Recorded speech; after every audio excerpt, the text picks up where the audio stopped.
বাতিলের কাছে মাথা নত করে বাঁচার চাইতে, শিয়ালের মতো 500 বছর বাঁচার চাইতে সিংহের মতো এক মুহূর্ত বেঁচে থাকাই, এটাই হচ্ছে পুরুষত্ব। কওমি, সুন্নি, আলিয়া নানান দলে বিভক্ত না থেকে আমরা সবাই মিলে বলি আমরা একই মায়ের সন্তান। আমরা আজকে যে অনুষ্ঠানে একত্রিত হয়েছি এটা সিরত সম্মেলন। নবীজির জীবনের দুইটি দিক, একটি হচ্ছে সুরত আর একটি হচ্ছে সিরত। সিরত অনুকরণীয় আর সুরত প্রশংসনীয়। এ সুরত ধারণ করার ক্ষমতা কোনো মানুষের নেই। শামাইলে তিরমিজির হাদিসগুলো যখন পড়তাম, হৃদয়ের আয়নায় একটা মূর্তি দাঁড় করিয়ে নিতাম, একটা অবয়ব দাঁড় করিয়ে নিতাম, একটা আকৃতি মনে মনে কল্পনায় ভাসিয়ে নিতাম। চাইতাম আমিও যদি এমন হতে পারতাম, কিন্তু যা হবার নয়। তিনি ছিলেন মধ্যম আকৃতির সুঠাম দেহের অধিকারী একটি মানুষ। তার চুলগুলো ছিল ঘাড় পর্যন্ত প্রলম্বিত, হালকা হালকা কোঁকড়ানো। তিনি যখন চুলের ভিতরে তৈল দিয়ে আছড়াতেন মনে হতো মৃদুমন্দ ঢেউ দেখা যায়। তার কপাল ছিল চওড়া, ভ্রুগুলো ছিল জোড়া ভ্রু, ধনুকের মতো বাঁকা। চোখের পাতাগুলো ছিল ফুটন্ত গোলাপের গোলাপি রঙের এক একটি পাপড়ির মতো। তিনি কখনো বা যখন চোখের পলক ফেলতেন মনে হতো মৃদুমন্দ বাতাসে গোলাপ পাপড়ি যেন দোল খাচ্ছে। তার চোখের সাদা অংশ ছিল রক্তিমাভ সাদা, কালো অংশ ছিল কৃষ্ণ কালো। তার নাকটা ছিল খাড়া, নাকের ছিদ্রগুলো ছিল ছোট ছোট। নাকের নিচে ছিল সরু চিকন গোঁফ, গোঁফের নিচেই সেই গোলাপি রঙের ঠোঁট। তার ঠোঁটগুলো যখন কখনো বা মুচকে হাসত, গোটা পৃথিবীর মানুষ অবাক বিস্ময়ে দেখত গোটা পৃথিবীতে যেন বিজলি চমকিয়েছে। তিনি কখনো বা যখন এই রাস্তা দিয়ে হেঁটে যেতেন, 1 মাস পরেও কখনো যখন সাহাবা হাঁটতেন, তার গায়ের জান্নাতি গন্ধ তারা পেতেন। মায়েরা উম্মাহাতুল মুমিনিন যারা, তারা নবীর যখন কখনো এই ঘামে ভেজা শরীর নিয়ে ঘরে ঢুকতেন, কপালের ভিতরে মুক্তোর দানার মতো ঘামগুলো যখন জমে থাকতো, মায়েরা ছোট্ট শিশি খুঁজে সেই ঘামগুলো শিশিতে ভরে জমা রেখে দিতেন, কখনো বা ঈদে কোনো অনুষ্ঠানে যেন আতর হিসেবে ব্যবহার করতে পারেন। এ সুরত ধারণ করা কোনো মানুষের সাধ্যর বাইরে। কখনোই কোনো মানুষ এ সুরত ধারণ করতে পারবে না চেষ্টা করলেই। কিন্তু তার সিরত যেটা অনুকরণীয়, অনুপম আদর্শ। তিনি এসেছিলেন এই জন্যে, ওয়ামা আরসালনাকা ইল্লা রাহমাতাল লিল আলামিন। তিনি ছিলেন রহমত গোটা ধরনীর জন্যে। যেমন করে আল্লাহ বলেছেন, ফাবিমা রাহমাতিম মিনাল্লাহি লিনতা লাহুম ওয়ালাউ কুনতা ফাজ্জান গালিজাল কলব লানফাদ্দু মিন হাওলিক ফাআফু আনহুম ওয়াস্তাগফির লাহুম ওয়াশাওিরহুম ফিল আমর ফাইজা আযামতা ফাতাওয়াক্কাল আলাল্লাহ ইন্নাল্লাহা ইউহিব্বুল মুতাওয়াক্কিলিন। তিনি এসেছিলেন তেমন করে। কেন তাকে পাঠানো হয়েছিল? আল্লাহ নিজেই বলেছেন, লাকাদ কানা লাকুম ফি রাসূলিল্লাহি উসওয়াতুন হাসানা। তিনি ছিলেন মডেল, তিনি ছিলেন আইডল, তিনি ছিলেন আইকন, তিনি ছিলেন অনুপম আদর্শ, তিনি ছিলেন উসওয়াতুন হাসানা। তিনি গোটা মানব জাতির জন্যে সকাল থেকে সন্ধ্যা, রান্নাঘর থেকে সংসদ ভবন, তার জীবনের ব্যক্তি জীবন, পারিবারিক জীবন, সমাজ জীবন, রাষ্ট্রীয় জীবন, অর্থনৈতিক জীবন, ইন্টারন্যাশনাল রিলেশন, সকল ক্ষেত্রে তিনি ছিলেন আদর্শ, তিনি ছিলেন মডেল, তিনি ছিলেন আইকন। 21 শতাব্দীর সূচনা লগ্নে দাঁড়িয়ে গোটা পৃথিবী যখন ঝঞ্ঝা বিক্ষুব্ধ, গোটা পৃথিবীর মানবতা যখন আজকে ভুলণ্ঠিত, আজকে শুধু মুসলিম নয়, গোটা মানুষ যখন আজকে অপর মানুষের ভোটের নিচে পৃষ্ঠ হচ্ছে তার জীবন, মানুষগুলো যখন আজকে রক্তে রঞ্জিত হচ্ছে তার গোটা দেহ, সেই ফিলিস্তিনের দুধু মরুভূমি আজকে যখন আমার কিশোর ভাইয়ের রক্তে রঞ্জিত, সেই ঝিলাম নদীর পানি আজকে যখন স্বচ্ছ স্ফটিকের মতো আর নেই, কাশ্মীরের ভাইয়ের রক্তে যখন রঞ্জিত, পার্শ্ববর্তী আরাকানের মুসলমানেরা আজকে উখিয়ার সেই টেকনাফের তাঁবুর নিচে তারা যখন মানবেতর জীবনযাপন করছে, আজকে বারবার মনে পড়ে সেই নবীজির কথা।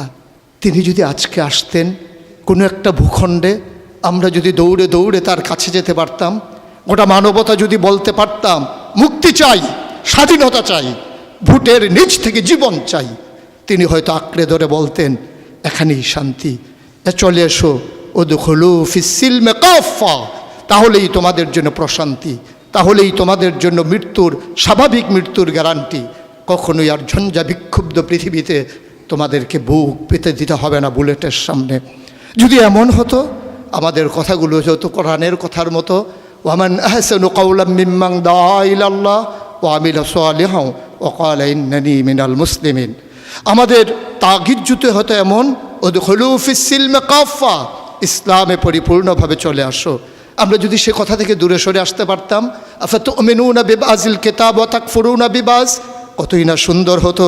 ভালোবাসা যদি এত হতো এমন যে নবীকে যেমন করে আল্লাহ তাবারক ওয়া তাআলা ভালোবাসার আধার বানিয়েছিলেন, ইবাদতে যদি আমরা হতে পারতাম এমন, আন তা'বুদাল্লাহা কাআন্নাকা তারাহু ফাইন লাম তাকুন তারাহু ফাইন্নাহু ইয়ারাক, আমরা যদি সফলতা এমন হতে পারতাম, কাদ আফলাহাল মুমিনুন আল্লাযীনা হুম ফি সালাতিহিম খাশিউন, আমরা যদি দীপ্ত শপথ গ্রহণ করতে পারতাম, ইন্না সালাতি ওয়া নুসুকি ওয়া মাহইয়ায়া ওয়া মামাতি লিল্লাহি রাব্বিল আলামিন, আমরা যদি নিজেদের কুরবানির নজরানা এভাবে পেশ করতে পারতাম, ইন্নাল্লাহা ইশতারা মিনাল মুমিনিনা আনফুসাহুম ওয়া আমওয়ালাহুম বিআন্না লাহুমুল জান্নাহ, সেই দীপ্ত শপথ জীবনে ধারণ করে আমরা যদি উমর বিন আব্দুল আজিজের মতো ক্ষমতা যখন তার মসনদে তাকে বসানো হলো, তিনি আস্তে করে ঘরে ঢুকলেন, তার বিবির সামনে গিয়ে বললেন, উত্তরাধিকার সূত্রে যে অলংকারগুলো পেয়েছো রেখেছো কোথায়?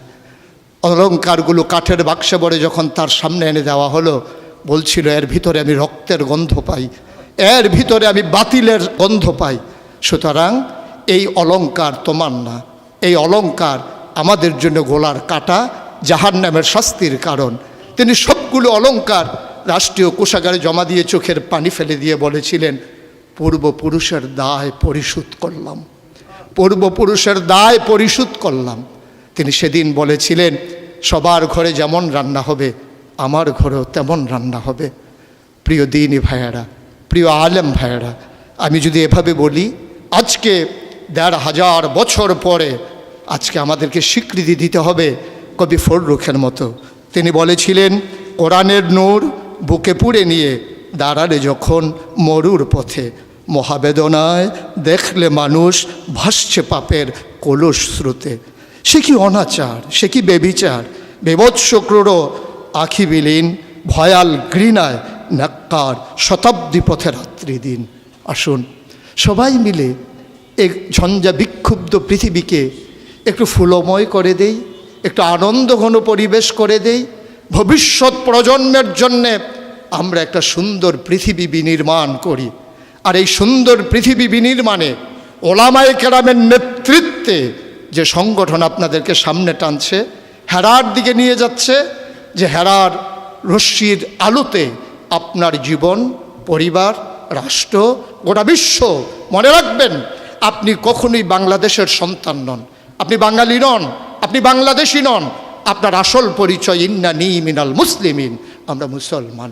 ভূখণ্ডগতভাবে আমরা বাংলাদেশি, ভাষাগতভাবে আমরা বাঙালি, আর আমার আসল পরিচয় আমি যেখানেই থাকি আমার আল্লাহ এক, আমার কোরআন এক, আমার ক্যাবলা এক, আমার কাবা এক, আমার নবী মুহাম্মদুর রাসূলুল্লাহ সাল্লাল্লাহু আলাইহি ওয়াসাল্লাম তার নেতৃত্বে যেমন করে ১৫০০ বছর আগে মানুষগুলো একই পতাকায় ঐক্যবদ্ধ হয়েছিল, আজও তার রেখে যাওয়া আদর্শের ভিত্তিতে আসুন সকল ভেদাভেদ ভুলে সবাই এক হয়ে যায়।